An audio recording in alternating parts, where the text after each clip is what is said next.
a while back. We couldn't remember exactly when, but it's through our mutual teacher, Kamala Masters and Steve Armstrong, who live on Maui and teach through Vipassana Metta Foundation. And I know that Alexis has practiced insight meditation in Burma and in the US since 2001, I think is what. And he met Sayadaw U Tejaniya, who is someone you might hear me quote quite a bit from time to time. Sayadaw U Tejaniya came to VMF to do benefit and land blessing in 2016, I think, was when I met him, which was wonderful.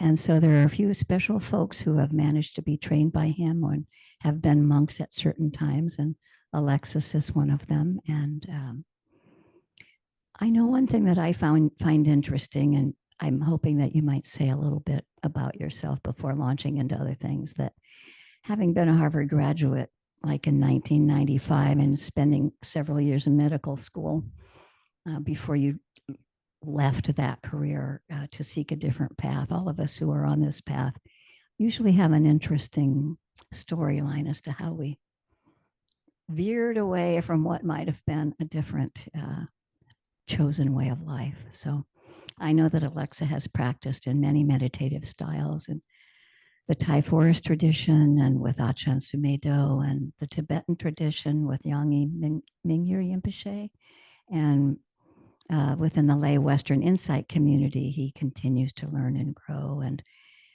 his main place of residence is in our sister city, Portland, Maine, which is a long ways from here. Mm-hmm. So I think with that, that's plenty enough for me to say. I'll turn it over to you. We can take a minute to test if we need to. I'll ask Beatrice, you can be our test subject over there. So when Alexa starts talking, give me a thumbs up if it's workable. Yep. Okay. Hello, hello. I don't think the speaker is on here. Turn the dial. Okay.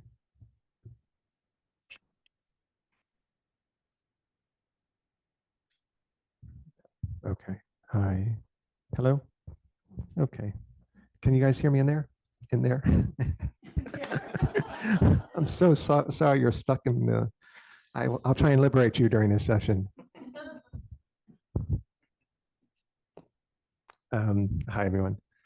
Let me just get this way. Do I press join audio? Yeah, but I'd like to get join audio. Oh, no, we don't like to join. You just might want to see it. Yeah, I'd like to see the group. Great. Okay. So, hi, friends. Physically here. Hello. Nice to see you all. And hello on there.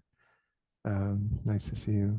So, I guess I'll still start off saying a couple words about myself. Kendall said a few words already. The real words. Yeah. Well, I mean, we all have a journey getting to the Dharma. So many different conditions that I'm sure have some interesting road that kind of started knocking on the door of our heart and mind, saying, you know, maybe there's something that we can explore that would help us in this, you know, navigating this life that we have and all the conditions that we're up against. Not being born into a Buddhist culture personally, I didn't have any guide marks, didn't know kind of what all the forces were that were going on, and made my parents really proud, got to Harvard, and then broke their hearts, of course, when I left medical school some years later, and really I was kind of asking those questions at that age of like, where is this all going? What do I really want from this life? I was being told that I had everything. I was at the pinnacle of where you could get, and I didn't feel it in the heart. I didn't feel that I had kind of gotten to the peak of contentment and wisdom and clarity. In fact, I increasingly in medical school was feeling everyone was, there was a lot of um, competition and, in a way, confusion, and not actually a real sense of deep, like, okay, this is why we're here and this is what we're doing. So I was back and forth. I took time off, went back in, and then at some point, something was just calling and saying, you have to. I felt like I needed to search, and at that time, didn't know about the Dharma, so often describe it like jumping out of a plane without the parachute. Best, I think it's best to jump once you've checked, make sure you have your parachute, make sure it's working, then jump. I had no idea what I was leaping into. I just knew I needed to go on some kind of search. I ended up in India, did my first retreat in India in the Gwanka system tradition, did that for a couple of years, was really looking for a teacher that could guide me. I went from being in India, wandering around the retreats there, and then I came across someone who had studied with a monk named Shwe Min Sayadaw, who had just passed away. And this was sort of had been happening to me throughout India when I was wandering around, going to different monasteries. Oh, there was an amazing teacher, and they just died yesterday. Or it's like the extraordinary teacher, last month just passed away. And then I met this person, said, yeah, this amazing teacher just died. However, he's got this young monk who's just starting to teach, and a few words about him kind of sparked my interest. Just describing him as very natural, ordinary, explores a lot more about the attitude and views, not so regimented in technique, more relaxed and open. And that's really what I was kind of very curious about. And so from India, I went to Burma. Didn't know which direction Burma was at the time. I was geographically a little compromised, but I was like, okay, it's even more remote than where I am now, lost in India, but I'll go there. Met U Tejaniya, stayed with him for a few years, ordained, and had just a really extraordinary experience with him. It's really when I came back in 2005 or six, that's when I actually encountered the Western Dharma, realizing, wow, there's all this Dharma in the West. I hadn't come into contact with it. And so, because I'd already studied a lot with U Tejaniya, and in 2007, U Tejaniya made his first trip out of Burma and was then introduced to the Western Sanghas at IMS and Cloud Mountain. And I got, at that time, then was very close. Well, went to visit U Tejaniya at IMS, and that's how I met Joseph Goldstein, and he and I became very close. And that's how then I became kind of invited into the teacher kind of seat, and have been offering some Dharma over these years, despite my previous extreme phobias of public speaking. Now I sit in front of very large groups. This is a very intimate group. It's very cozy, but now it's like, the big retreat centers, and having metabolized a lot of the kind of terrain that the heart bumps up against in my own conditioning of fear and anxieties. So it's been an interesting journey, and just finished a retreat at Cloud Mountain. That's why I'm on the West Coast. Did a 5-day retreat there. Maggie, right? And I worked together in March. Oh, no, May. Did you say May or March? Yeah. So it's really lovely to just kind of lay eyes and feel some presence with you right now. And likewise, you guys that are there in your own home spaces, how are you doing? Can you hear me okay? Give me a little thumbs up, or you're good? Okay, great. All right. Is everyone up for a little bit of practice time? So maybe I'd love to just hear a few words in terms of practice experience. I know who I'm kind of guiding, and maybe just either feeling like you're absolute new to this, or you've been doing this forever but still feel new. You have some years. There's some years under your belt. Just I can hear a few words. Just it could be very, very. Is anyone quick. brand new? Anyone brand new? Online or in person? brand new to Unlimited. meditation. First time here. Welcome here. Yeah. Great. So I'd say it's a variety. Yeah.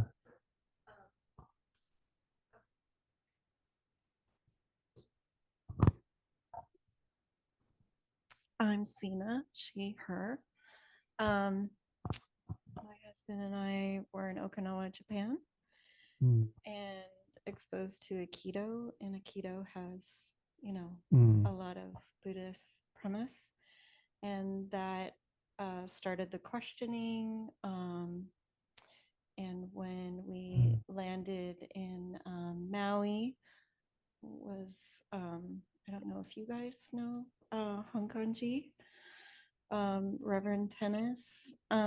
Yeah, so he was someone who helped us get started meditating and on our journey all the way here. Mm. I know I took your thunder. I don't have anything. Great. to add. Do you have a name? She said. Do you have a name? What's your name? Oh, Tony. Tony. Yeah. Okay. Great to see you. Yes, Maybe we could just at least say names, and that would be a nice way to start. Names burn out if you want. I'm Rochelle. Rochelle. Great. Hey, Rochelle. I'm Maggie. Kong, she, her. Con. Great. Hi. My name's Rob. Hey, And Rob. just a brief, I think, learned transcendental meditation when I was 17 and sort of an intellectual Buddhist through self-study, but really found the Dharma after a health crisis about 4 or 5 years ago. And it's a whole different story now. In a good way. Yeah. I'm Sarah. I have extreme mic aversion. I've been practicing something like 12 years, like a beginner. Yeah. Great.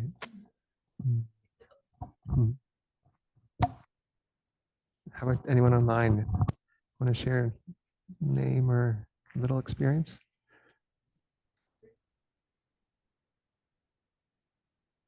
Go ahead, Margaret. Yeah. Thank you. I'm Margaret, and she, her are my pronouns. Like one of the other persons, I started meditating when I was about 18 with transcendental meditation, and I've had the good fortune of immersing myself for a number of years in Zen, as well as a Tibetan practice. But I stumbled upon Theravada Buddhism when, I don't know, somewhere around 20 years ago. And so, we're talking about 18 to 71. So it's my truest love. Yeah. Thank you. Thank you, Margaret.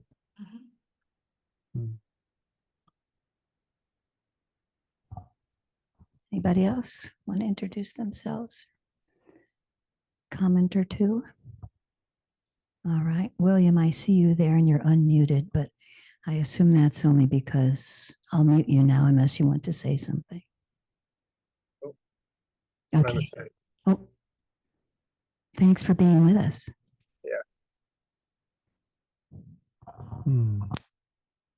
Okay. So let's settle in together. And as we settle in, I will be offering a little bit in the kind of flavor style, of course, that I learned with U Tejaniya, which is really one of a little bit less object oriented, so less to the object and more on the attitude and how we're relating to experience. So one of the ways that I really enjoy settling into practice is actually just kind of offering the body and mind a chance to just soften and relax, because very easy we become task oriented, right? So just an invitation, because the Dhamma is really an invitation to be knowing what's happening. We're not needing to create anything. or find anything, but just an opportunity to recognize the present moment. Right? So you can allow the body to soften a bit. The eyes, can be open if they want, kind of cast downward, not looking for anything. You can also gently close them.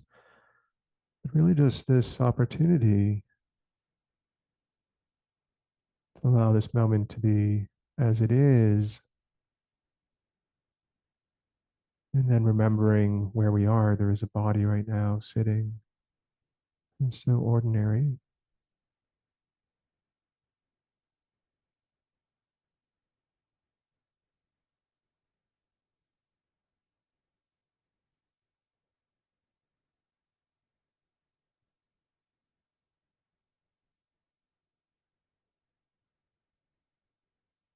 And our tendency is when we, even for those who are newer, this idea, to feel the body and it's sitting, we can easily start thinking about the body, but it's even more simple than that. It's to just feel the body and its posture. Maybe the weight on the chair beneath you, the contact.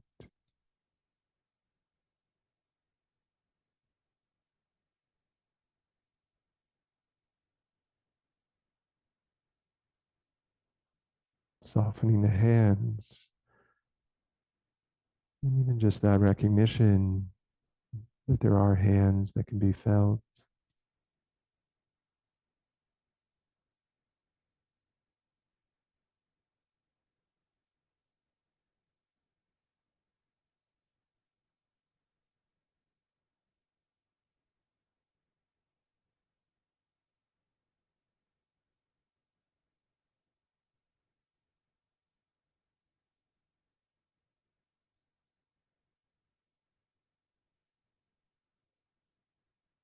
One way of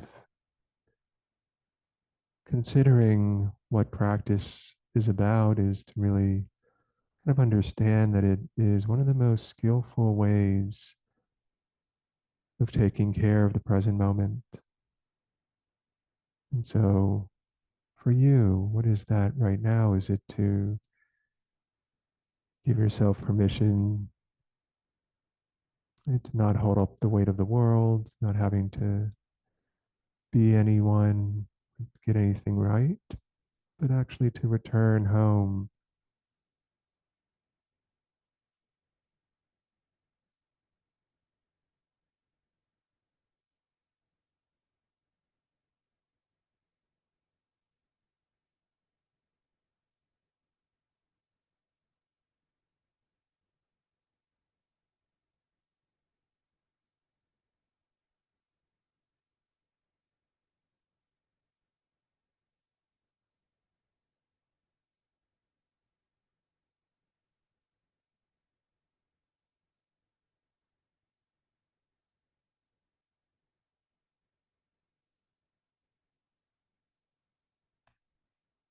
all day long. We are immersed in a flow of experiences of reality happening. Body is breathing all day long.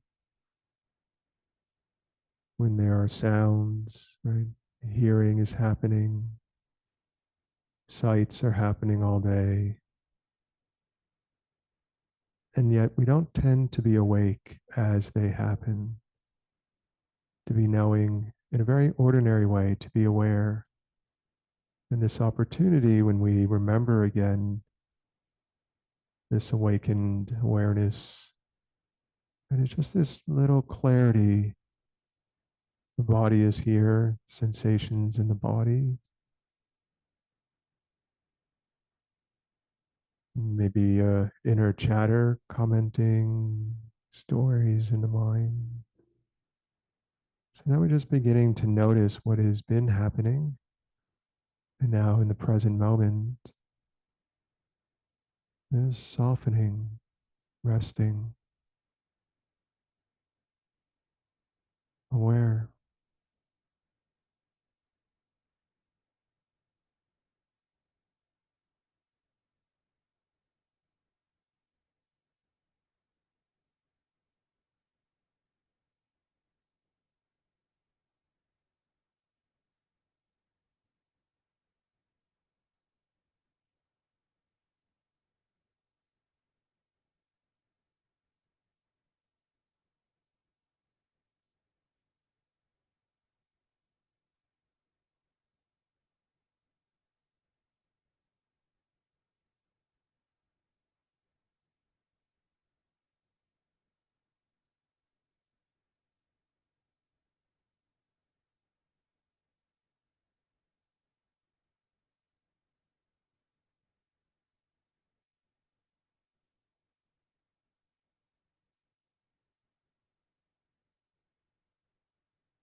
And then just gently noticing what the mind is doing.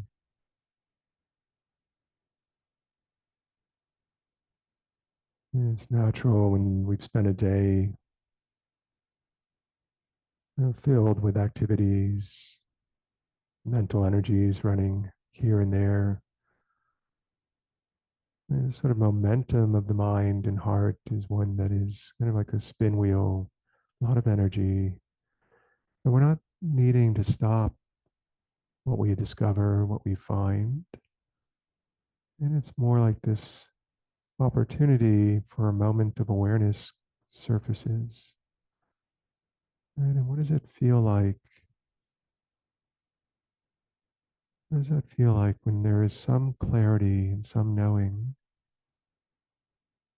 You can feel what's happening and then soften, just allowing the nature to be as it is.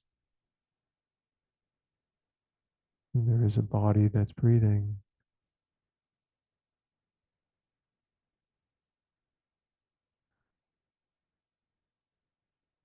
Receiving the breath as it comes in and goes out. Not hard work. It's really the very lightest attention, and we can feel the breath coming in and going out.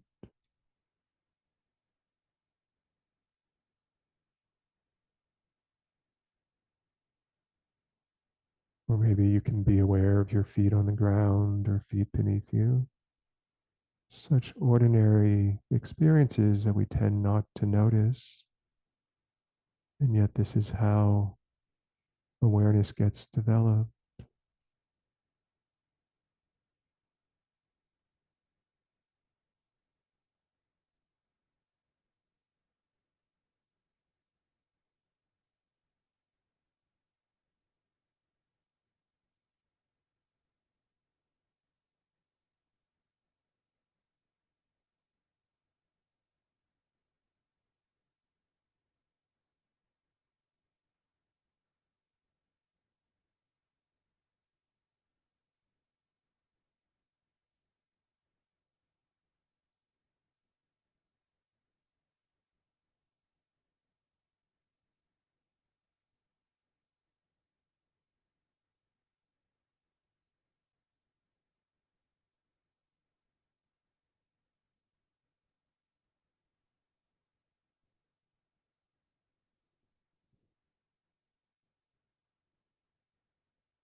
Maybe just checking in, just noticing how you're feeling as you practice. Oftentimes, there's some kind of tension or struggle kind of creeps into the intention to be present. And one way to explore that is just to invite the body and mind to relax again, remembering that we're really not creating or doing anything as much as allowing this quality, this really beautiful quality of noticing, this quality of awareness, an opportunity to actually be awake in the present moment with however you're feeling, however the body is feeling. It can be tired or overwhelmed. A lot of mental images and thoughts, also not a problem. And also recognizing it can be helpful to get grounded in the body. How do you know you have a body right now? Are there any sensations you can feel, hands resting? Does the back and the spine feel tense or soft? And just checking in. Ordinary.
These maybe last 7 minutes or so of this sitting, just want to invite you, maybe as if the bell has rung and the sitting is over, kind of how would you return to a sense of being natural?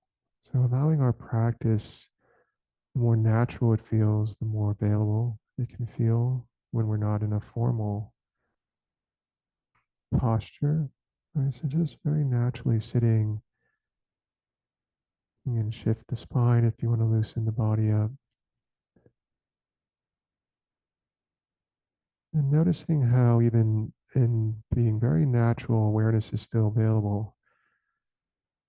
And we don't have to try, for example, to listen when there are sounds, the sound of my voice, the background sounds, just the ease of hearing. And we notice hearing is happening.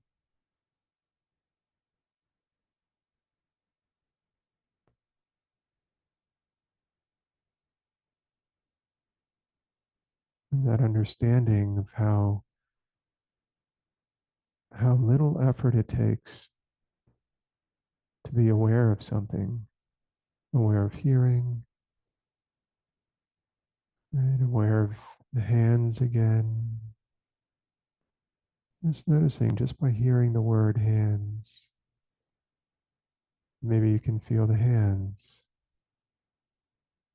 very light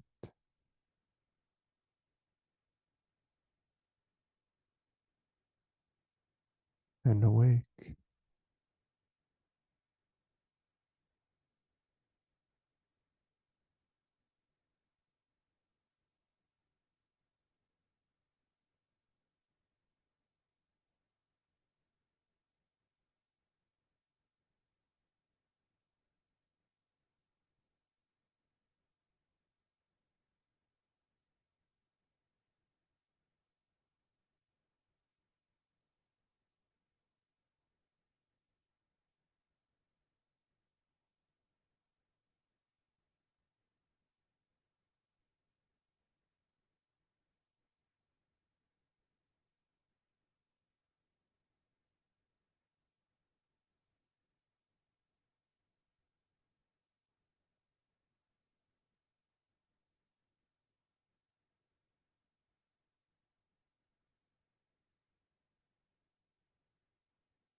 So maybe taking a moment to share the merit of our practice.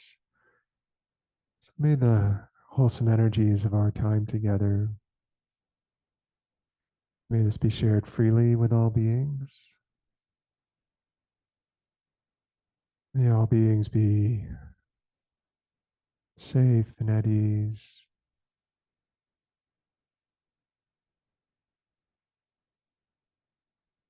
May our practice contribute in some way to the ending of suffering and the many causes of suffering.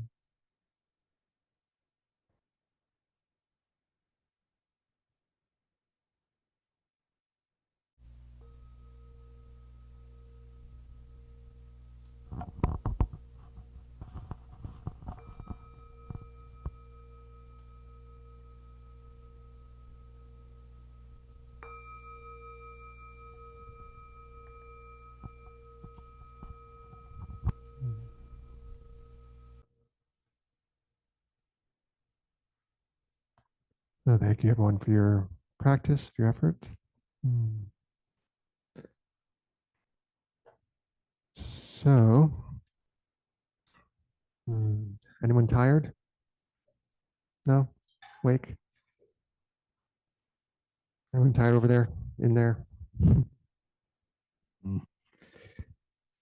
Uh, so do we usually take a little intermittent intermission now, or what do we do? We could take like a 5-minute bio break, stand up a little, Okay. drink something, come back, we'll ring the bell. So we'll be back at 5:35. Great. That sounds good. Our teachings here are offered as they were in the time of the Buddha, based on generosity. Maggie, would you? We choose that same tradition of offering teachings on a donation basis, dana, and so we're solely supported by the generosity of your heart and giving, and so I put in the chat and also over here on the table you'll see a dana box. So even the smallest act of generosity is an expression of giving, and we have deep gratitude for all of your acts of generosity. There was a quote that I don't even know who to attribute it to, but just as the flowers respond with a gift of blooms to the sunshine, your heart can respond with generosity to the teachings of the Dhamma. May your open-heartedness and faith in the Dhamma return blessings to you and light your way on the path, and that it can bring joy in the thought of giving, joy in the giving, and joy in the knowing that it's received. And so just know that when you give, there's various options of Venmo and PayPal, and you can write a check. And if a very good thing to do is just to go online to our website, PNWmeditation.org. And there's a PayPal donation there, and there are other options listed as well. And that's also where you can see classes that Trina offers a morning meditation every morning at 6:30 for the early morning risers. And she does day-longs as well. We just had one, and then we're going to have another one coming up, and hopefully within the next month. She's also doing one coming up in Joshua Tree. It's at the end of October. And then we have a couple of guest teachers coming up, and you can see that on the website or on our newsletter. And when you go to the website, you can sign up for the newsletter, which is a great way to see what's happening. We also have a neurodiversity sitting group and Be Queer Now, an LGBTQ plus group. And it's always helpful to have people subscribe and like the YouTube channel that we have and the Facebook channel. And you can go back to the YouTube channel and see our previous talks. So it's a good way to keep the momentum going if you want to see some of the teachers you might have missed. So Thank you very much. It's very much appreciated.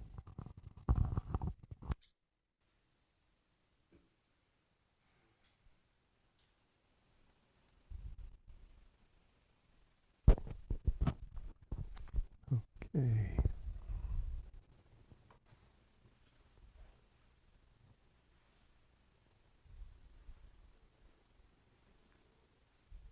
Gallery. Oops.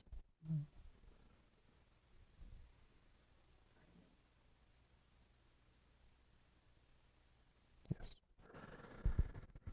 Okay.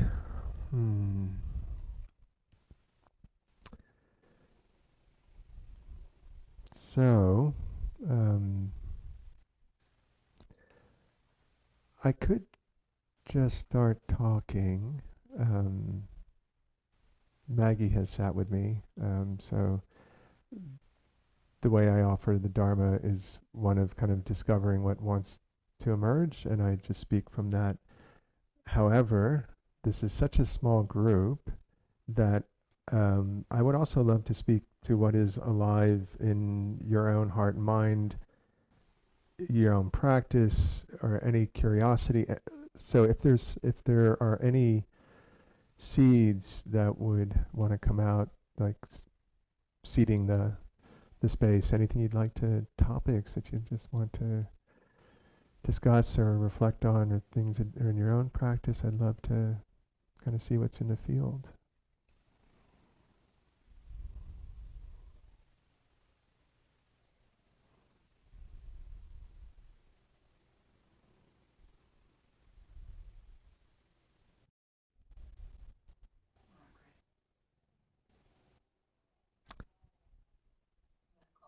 Hey, Margaret.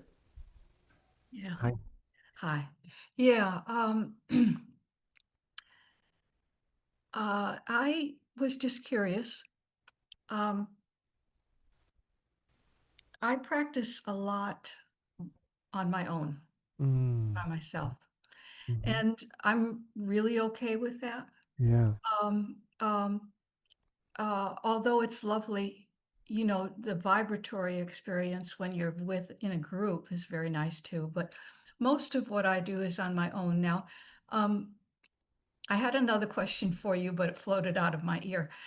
This one, though, has to do with when you enter a dark zone, and it can be a little, you almost feel like you have to walk away from the meditation, even though I don't. And usually I find a way of emerging. It's difficult for me to say how, but I do. But I just was wondering what you might do, or how you evolved in your own practice to deal with that sort of thing. A dark zone meaning a difficult time, or Well, yeah, a darkness, that kind of, when you're a place where it starts to feel kind of scary, you know? And scary can come in different forms, I know, different feelings, but um, it's, I don't know, is it just patience? can you just tell me a little bit more about, are you speaking more about the world, the Uh, world right now that's, I was well, that might be, well, for more instance, personal, closer to home? yeah, probably a little closer to home. I had a very deep disappointment in a relationship this morning, Uh-huh. and it's floating around some in me, and uh, I spent a portion of the day. I could feel it in my body, but I also distracted myself. Mm-hmm. Um, which was okay. You know what I mean? I was kind of fine and happy with that. But it's still, I know I'm going to need to do some grieving. And, I'm not really welcoming that, but it's, I think it's a part of the reality package, Mm-hmm. Mm-hmm. you know? So, yeah, it's, that kind of heaviness, a little bit of darkness. It's like, oh my goodness. Yeah. First, sorry for that. Was just this morning that Yes. unfolded. Yeah, that I came to the realization. Okay. Yeah. Yeah. Yeah. Well, first, yeah. Again, sorry that you're going through something difficult, and Thank you. and this is why we practice. You know, it Mhm. is not. It's so easy when things are going poorly and against our wishes, somehow to feel like there's something that I need to do to fix it, or Yeah. something, just some kind of like, why is this like this? And there's so many ways of responding to that, like, why is it like this? Mhm. And this is part of what we experience, the teachings around the first arrow, which is even, and the Buddha was referencing, even those beings who have practiced well, the noble beings, they experience the first arrow, which is the arrow of life. It is not a mistake in the sense of, in a world that is forever changing, ungovernable, meaning it arises out of its own conditions, right? Life is constantly arising out of conditions. So moment to moment experience with everything that is arising in the present moment, it's arising lawfully, meaning all the conditions have come together. There's, we'd say, good behavior, there's bad behavior. Those are both lawfully arising. And, as we cultivate the heart and mind, one of the blessings that arises is that we actually have an opportunity to be more skillful, to be more awake, more wise in how we then respond. So when we get flooded with a difficult experience, oftentimes the first thing is just to really feel it, to be very honest. This sucks, this hurts, this is, we feel it personally, we feel it entangled. If it's really a big loss, it's a grieving process, right? And over these last 7 years, I've lost an older brother who was very, very, very dear to me. It was a sudden loss, so there was a huge trauma around that. I was very careful not to dharmify it, meaning, oh, it's just impermanent. I had to be absolutely raw in the experience, which was overwhelm at first.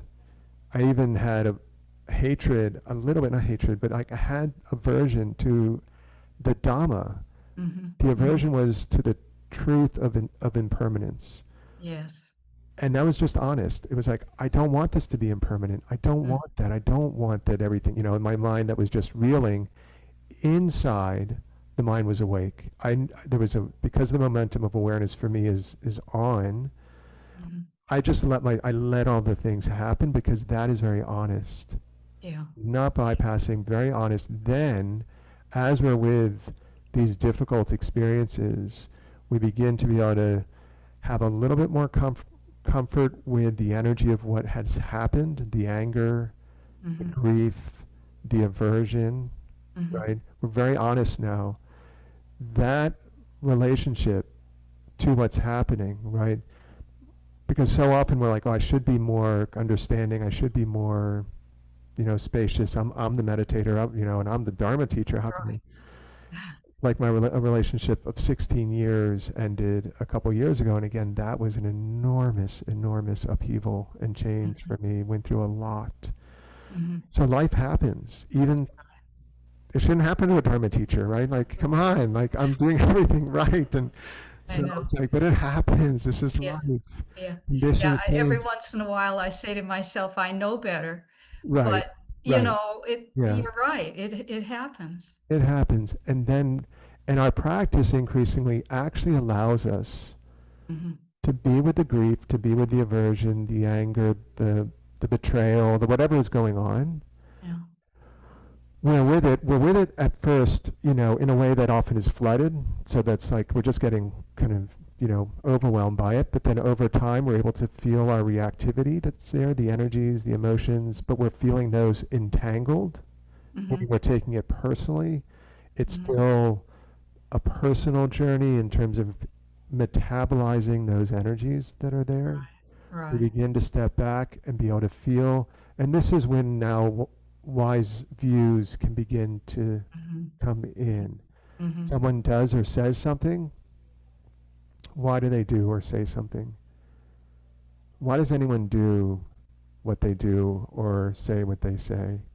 Well, the conditioning. Some conditions are there, right? Yeah. Yeah. If their conditions of life had up to that moment had been one of healing, one of clarity, one of, compassion and love, okay, the conditions would be ready for what is said and done, would be very skillful. Right. But if someone is flooded and have their own hurt and anger and resentment and something, they don't have the space, whatever is going on, the lawfulness is those actions and that speech at that moment is going to be a little bit more, right, muddled, cloudy, and causing dukkha, right, causing some kind of suffering for themselves and for others. And this is true for every mistake that we've made in the past. Yeah. Right, our tendency is to blame ourselves and to feel terrible when in fact the wisdom, when it's ready, the wisdom will understand, of course that happened, because the heart mind at that time was overwhelmed, not enough clarity, not enough stability, not enough wisdom, and that lawfully arose at that time. Now that doesn't mean, of course, then we get hurt. We do. All of us have been impacted by the world, and we've all caused some hurt, right? So this doesn't mean we just let things happen because everything is happening lawfully. It just means we increasingly don't look through the distortion of our view of personalizing everything, which makes it very difficult to then understand both externally the Dhamma, the lawfulness, but internally when we personalize and we can see this. Oh, you did that to me? Right? How dare you? I'm a Dharma. Like how whatever our mind says, I'm me. How could you do that to me? Right? And then we can't see the reality. We're not looking through the lens of the Dhamma, meaning can't see through wisdom, we can't see through clarity, and we're not even seeing our own reactivity or maybe even understanding what's going on for someone else because we're completely entangled. So increasingly when we have that view that's available, that anything that's arising and happens, and this is, for really well established and wise view, those around us can really feel the freedom of not being stuck in our cage of their identity, the stories we have about who they are, how they should be. Right. We actually liberate other beings in our presence when we really have this view of people have their own causes and conditions that are playing out. That understanding gives us space. Now they may still say and do things, and we will also, things that are not skillful. But the view begins to help us actually understand, oh right, they must be agitated, they must be hurting, they must be whatever. Or they may be taking care of themselves and they've got their own process and work around pulling away or doing something, right, that is, in their perception, the next step in their life of self-care. And it may be, of course, causing harm to others, but at least according to their wisdom, what they need to be deciding. Right. And I'm reminded again from what you're saying why right view is, or wise view is the first Yes. of the Eightfold Path. Yeah. And also what you said about the heart will come around with wisdom. The wisdom, there usually are openings, because fortunately I try to practice regularly, and it's important to me, and and I just feel very, very grateful, for the practice, because and very appreciative of what you're saying. So yeah.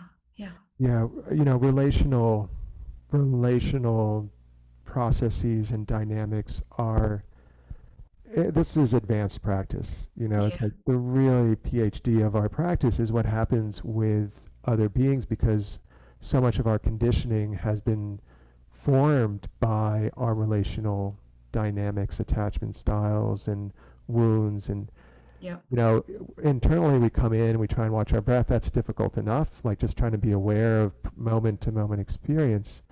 But the complexity and the richness of what happens relationally, Mm-hmm. Mm-hmm. right? Taking something personally that is actually, you know, it's just someone's things that are passing through their mind and heart. All the things that happen in this dynamic with awareness, Mm-hmm. mindfulness, right?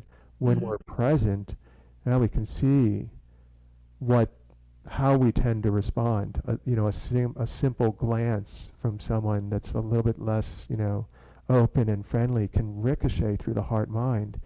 Yeah. As we're more present, we begin to understand, right, how all of these momentary experiences, how they arise, how they, you know, what they might activate.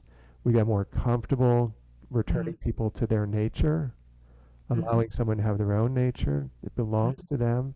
Right. Means now we're there actually available Mm-hmm. to be present, Mm. to feel, to recognize what's going on, right? Mhm. And more that we're actually knowing and being in our own seat, right, our own heart. Mm-hmm. Then we can know, well, what is actually present for me? Typically we leave ourselves, right? We just go out through our eyes. We're in the other person's, you know, story and whatever is going on.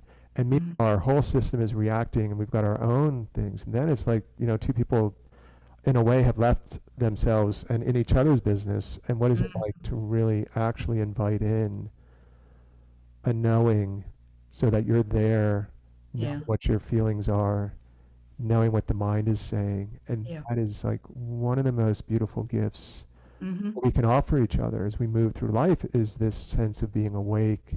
Yes. We are knowing. We're And knowing. available. Yeah. Yeah. Yeah. Available. Right. Right. That's beautiful. Thank you so Yeah. much. Yeah. Great, Yeah. Margaret. And again, sorry for what's happened today. And also leave it as a question mark. We Yeah. never know how things change. Yeah. The Yeah. mind can get very certain that it's, you know, something's done, but the the wisdom mind is actually lives more in a place of not knowing. We don't. Yes. It's like this right now. We don't know. We don't. Right. Leaves us more open and available. Don't know mind. Right. Yeah. Yeah. Yeah. Yeah. Thank Yeah. you. Thank you. That was lovely. Thank Yeah. you. Great, Margaret. Mhm.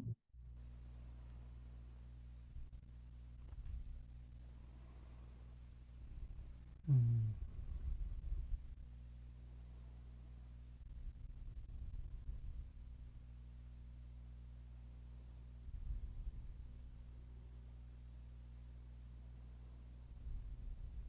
I think one thing that you said that struck such a chord for me is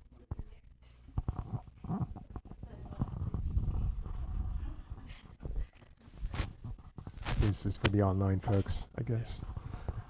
okay. Testing. You're Okay. alive. Great. I'm a musician and I also have microphone phobia, so it's a little frustrating. Such a beautiful lesson of being available for someone else, but not, as you say, in their business, because I think many people are really struggling and trying to change, but the tape that you're playing in your mind holds that change back. Mm. And it happens even more so, I think, in family dynamics. So complicated and ingrained. Yeah. But what a beautiful freedom to offer someone. Yeah. So I really appreciate that. Yeah. Yeah, and I first off, just curious, anyone have relational challenges with family members? Yeah, okay. Anyone online? Yeah, some few. Yeah, a few. Yeah. Hi. Okay, great. So we're all together in this soup, this swamp. When I got back from being a monk, I came back and with my parents and just proselytizing to them, like trying to, which does not work. I don't know if anyone's tried it because you love this thing. You think, oh, this is great. This is going to be great for everyone. And which irritates, of course, anyone. No one wants to be told what you think, how they should change. I don't know many people who's convinced someone else by opinions, like, here is how I think you ought to, change and grow. And it was really interesting to see what was happening as that continued, this whole,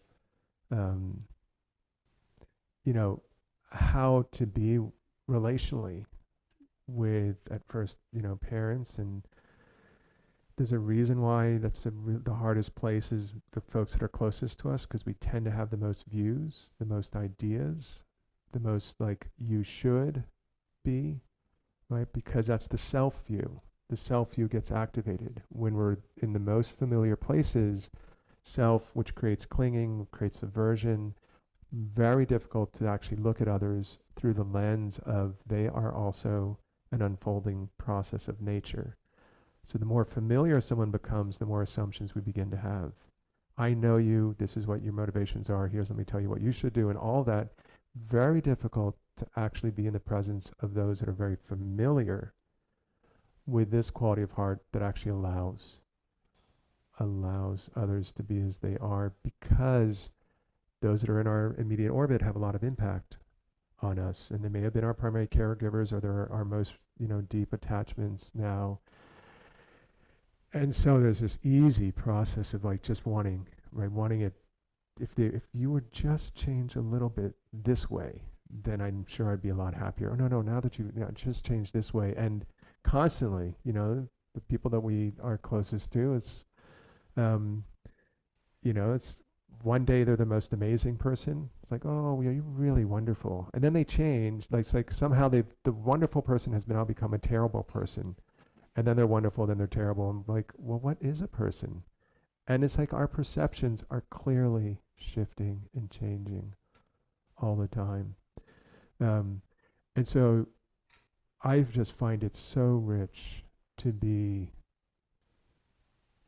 really have awareness working in conversation, right? And this is something that has become such a habit that as soon as, if I open my mouth and words come out, awareness starts to come. And it's such an important practice, because what we say has impact constantly. And if we can know a little bit what our motivation is when we're speaking, then we can start to feel. If we're feeling tense and agitated, maybe just we take our time and we like feel that for a little while. What does that energy feel like? What happens when that kind of settles? What comes out when things have settled? What comes out when things are burning in the mind? And that's often we want to say the most. It's like, oh, now that I'm really pissed off and the heart is really going, like the fire is going, now let me just kind of free for all out of the mouth and just see, let's just hope for the best, right? Yeah, scorched earth. And we can see how language is powerful. With a few words, you can affect thousands, hundreds of thousands of people, millions, if you've got the platform. With actions, it's just your immediate environment, but words, very, very important to understand how words operate. What are the energies, the motivations behind speech? And if we don't know that, if we don't know how to speak with others in mind to benefit them, to bring together, to harmonize in our words, we see this through history, and now just how much harm can surface. And then on a very personal level, like relationship, if we've got relationships or friendships that are, challenging, so often we get this like kind of reaching out, trying to get something from the other person to satisfy. And there's this line that has been more alive in my mind recently from Thoreau. It says, I will come to you, my friend, when I no longer need you. That way you will find a palace rather than a begging house.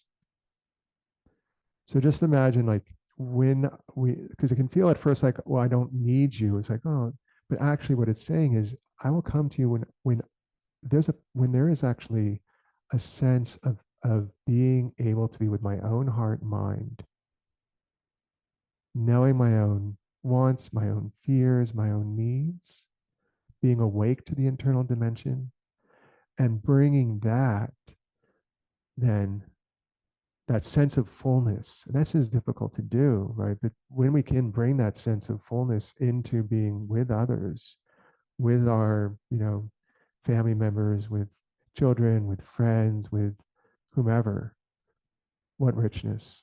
I will come to you, my friend, when I no longer need you. But instead, as I need you, then we hold on, like my parents, I need you to fulfill our dreams. And so, of course, they were devastated when I left medical school.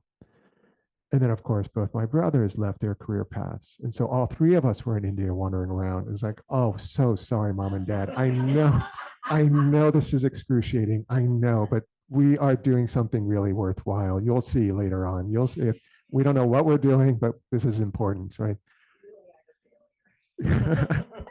So like, I need you. And like parents need their kids to be a certain way. It's like, well, okay, maybe we just watch that need first.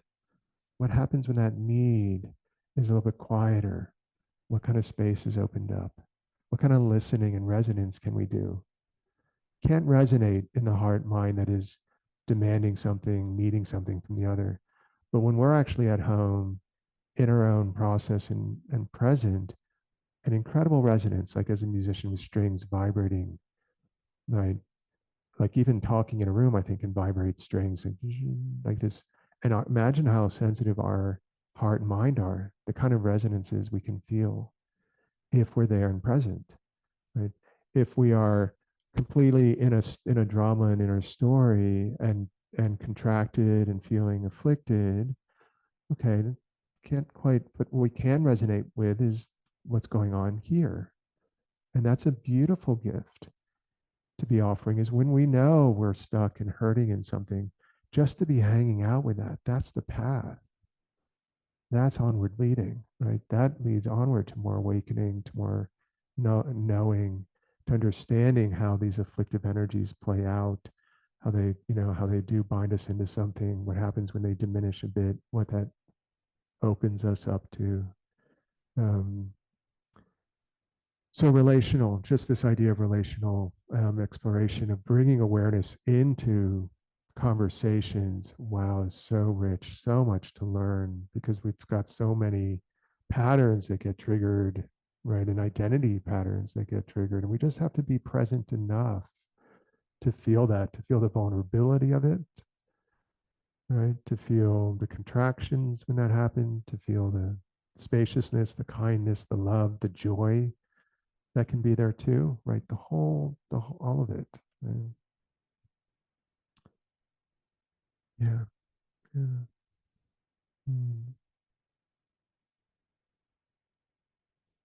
Yeah. Oh, hey, Ed. Hi, we'll go to Ed and then hey. Yes, hello. It's wonderful to hear you talk. Well, I have kind of a story and a question. One summer I decided to spend a week at a Trappist monastery. I have my background is somewhat varied. I was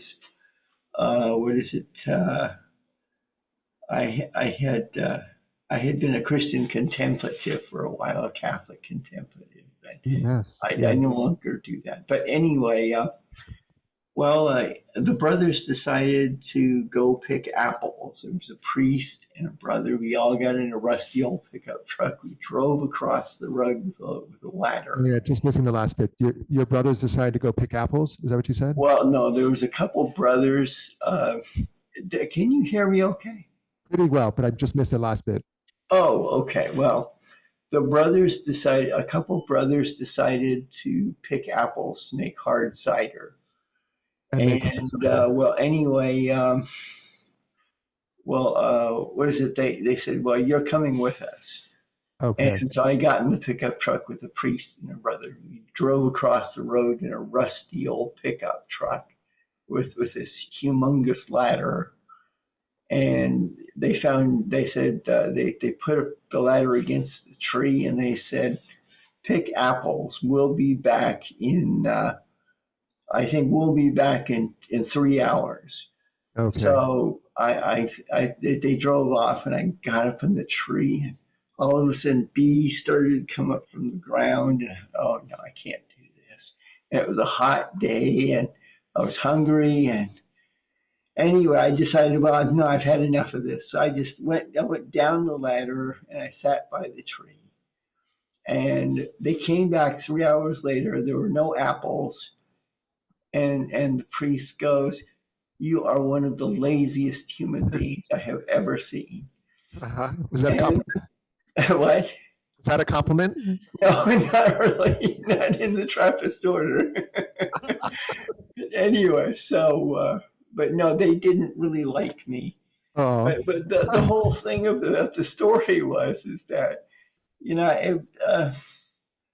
I would much rather, I guess, if somebody gave me a choice, you know, if they said that, well, you're going to go across the country and you're going to lecture about Buddhism or a certain religion, I would much rather tell slapstick comedy jokes than I would, you know, rather than to get into really deep exegesis about people's issues and stuff like that. Right. How do I say? Well, the issue is that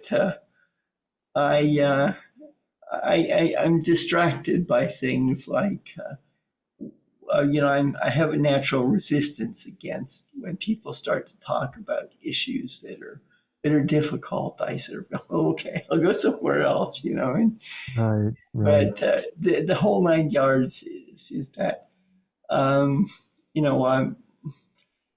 How do I say? Should I pursue the path of being sort of continuing to tell jokes rather than to how would I say? Kind and caring, I believe. I like to make people laugh sometimes. Right. And I would much rather do that than I would get involved with some serious type issues in life. You know, I've had some experiences with you know, with the media, and it's just how do I say this? I guess my question is that should I be serious all the time or not serious? Well, oh, thank you for sharing all that. I love that, those reflections. I'm working on my laziness. That's why I am curious whether or not that was a compliment, because honestly, we could use a little bit of downshifting our nervous systems into harmonizing more with this world rather than, you know, demanding endlessly from it. The question of like, should you be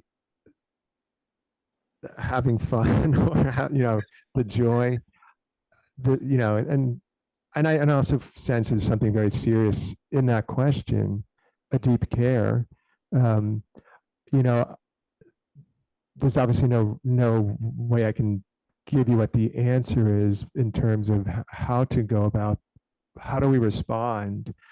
But what we can do when we are present, and if you're knowing yourself, you can see and you can feel, is this levity, this lightness in this moment, this joy, a balm? Is it really? It's like, you know, it can bring about such, you know, connection and lightness and beautiful sense of like, don't have to take this all too seriously.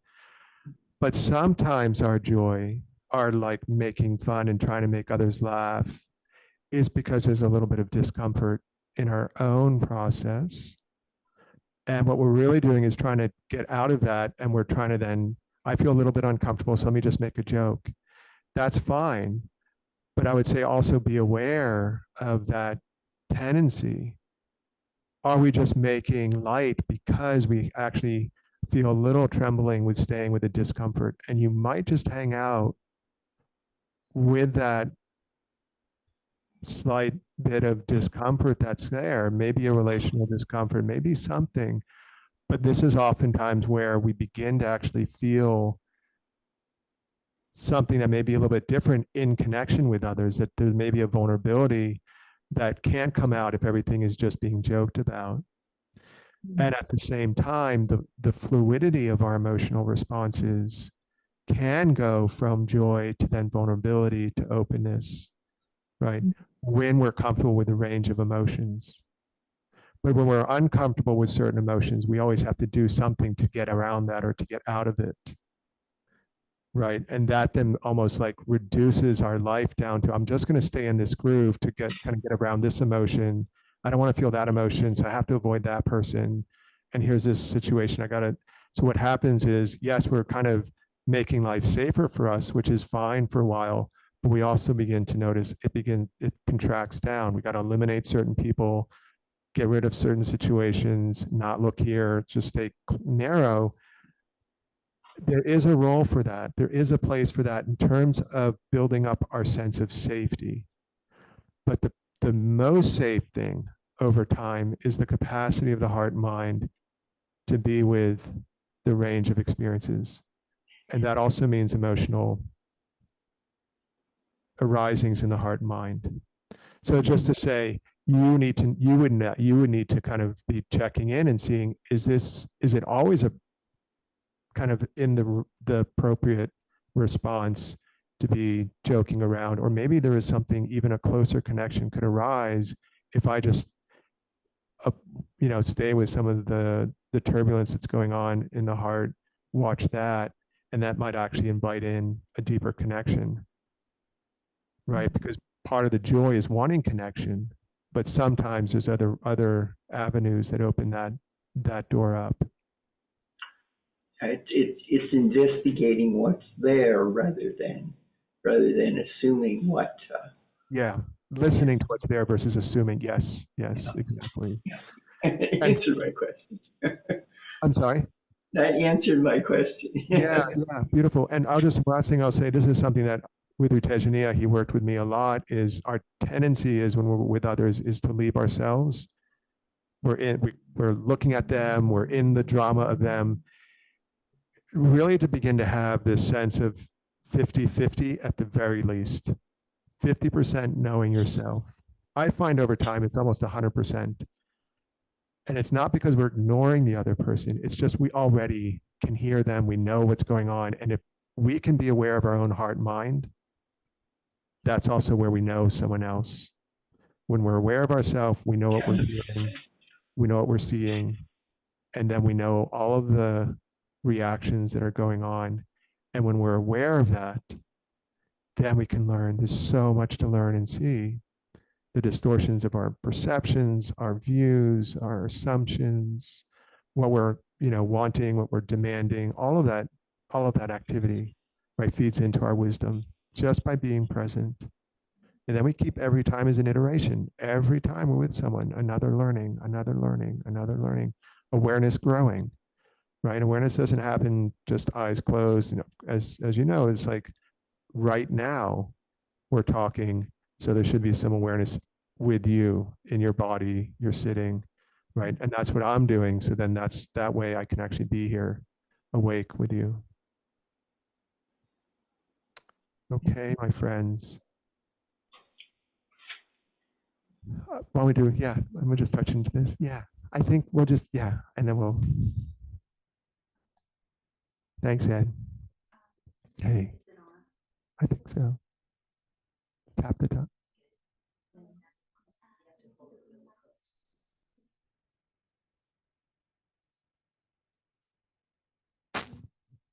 It's on now. Yeah. Hey. Hi. Yeah. Thank you so much for what you said about the being present and sitting with discomfort. As a mom of one young neurodivergent child, I feel that viscerally, and it's so honest and true.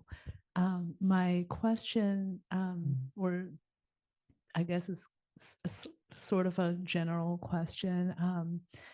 is from the perspective of a writer, and it's about non-dualism. I am very used to sitting. Writing is a process of hyper awareness, and but also, yeah, it's a process of observation, and I'm very used to sitting with all kinds of emotions because that's very important. Sitting with uncomfortable or dark negative emotion and maybe harnessing the power behind that for artistic creativity. But and I've always found myself, speaking only for myself, I'm always a little bit irked when on social media, at our time, I think we're in a very dark time. And whenever I see the posts, where I have friends who are in various mindful or spiritual organization, and you see these posts about love and harmony and not taking a side. I've always I've always felt the nuanced, the feeling that obviously there's ultimate truth in that, but it's also it can be used as a way to cop out, as a way to not commit yourself, or that's as an expression for escapism. And I know that in a way, true compassion could only come from deep understanding. And in order to understand something, you have to gaze at everything, not just the beautiful, and not, and so I wanted to see, what you could suggest for that conflict of, we want to strive for love, for understanding, and not taking sides, but how do we do that in an honest, perceptive way? Yeah, solve the world's problems. But your reflection already, in a way, kind of covered the terrain. I mean, lovely reflection, and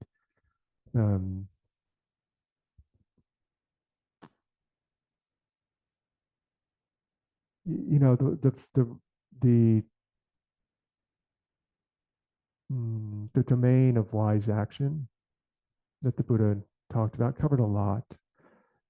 Oftentimes, what people think of wise action is like, don't do this, don't do that. But he often reprimanded his community around not taking action around things that should have been acted upon. That when you know what is good, you should act. When you know what is needed, you should act. And that action then, as you were saying, is based on knowing what is suffering, what is the end of suffering, knowing what are the causes, what are the, what needs to be uncovered and looked at. And yes, there are these absolute teachings that one could hide behind, I guess, and sort of say, well, it's all whatever, it's all impermanent, or it's all love. But wisdom, we could say wisdom, right? And clarity, compassion can take very forceful actions. The motivations of those are actually love and wisdom and compassion. We often think that those will just decide to not do anything, but they can take equally strong action as what we often think, well, I've got to be really, angry and overwhelmed. Actually, clarity and love, they can act very forcefully because it knows the good. And when wisdom is there, it can actually see what are conditions and what are causes. What can I do? And what are cause and effect? And what are the conditions that are happening in a situation where I can actually affect a change or contribute to a change. And then we should do that, right? We ought to, because that is what the heart that loves and cares is going to do, is going to actually move towards those situations, because we can see the suffering and potentially help with bringing in some of the conditions, right, that will move that along. In this world, there are plenty and lots of times when we're not going to be able to do much, other than continuing to, in our local way, be developing all of the love, all of the wisdom, our own internal practice, right? Being a brighter and brighter light, even as the world darkens, to not allow the darkness of the world kind of then become the darkness of one's own heart mind, because then it's defilements, creating defilements internally. So the more I see the world in its defilements, the more kind of spiritual urgency that my heart and mind begins to feel like, okay, awakening is so essential, because this is like, there's a lot of the forces of aversion and hatred and othering, and I mean, so much stuff, and power and greed in the field. Okay, what does that ask of us? What does that ask of us? And what are we willing to put on the line? And the Buddha, he awoke, and he didn't just go, he didn't just stay in his bliss. I mean, he spent every waking hour pretty much. I mean, he would go for months at a time to demonstrate what long practice could look like. He said, for the benefit of future generations. But other than that, he was in constant dialogue and sharing, trying to turn the wheel of the Dharma so that people could awaken. And if it was at the level of ethical conduct, you talk about that, a level of generosity, trying to open the heart up so it wasn't just always holding and fear-based, but opening. So the whole life was one that, in one way or another, constantly in wise effort, wise action. And yeah. So, I mean, very much we ought to be thinking about all the time, what can we do when we see suffering? Is there something to be done? The challenge is also, in a world where we get every bad thing that's happening constantly hitting us through our technology. It's as if the world is the bad news. But what has happened, before I came to Portland, I was wondering, am I just going to see bullets and duck up? Like, am I going to have to dodge the bullets on my way here? Am I going to, how is it going to be? And it's like, okay, well, clearly, it's like, okay, let's also put things, because even in the midst of all the stuff that happens in the world, there's also all the beautiful things that are happening. The children's laughter and play, and families and communities are happening. And it's important to balance the heart a little bit around staying connected to, this is more about the issue of burnout, to stay connected, to the good, to the beautiful, and not just have the attention only pulled into the crisis. And there is a crisis that's brewing and is happening, and people's lives are getting destroyed. And so how to do that? And that's something that is our practice. How do we both not get pulled into the darkness because it's all present, that we get pulled into so much despair and overwhelm, but also not just ignore it and go, well, it's all love. And, so that's that understanding. And I mean, so many things can fit into the model of the middle way. Just that sense of, how do we maintain our clarity, our wisdom, our love, our equanimity as this world unfolds? What is our wise? What is our place, our contribution, given the life that we are presented in any given moment? And it may just be raising a child in a moment during the day well, or having a conversation with a friend, or having soft eyes as you meet a stranger on the street, just walking by them. That's a constant practice of mine, just seeing the humanity of them over and over again. And that's like, some communities, when you move through and different cultures, I find it's like, that's just a part of how the mind relates. And then when, like, here, we have much harder like sharper ways. Our boundaries are sharp. So constantly, right, we are radiating the quality of our heart mind. So that's, part of what we're doing all the time as we practice. And then the more we are awake to suffering, the more capacity we have, then it should be, what can I do? As you're saying, what can we do? Okay.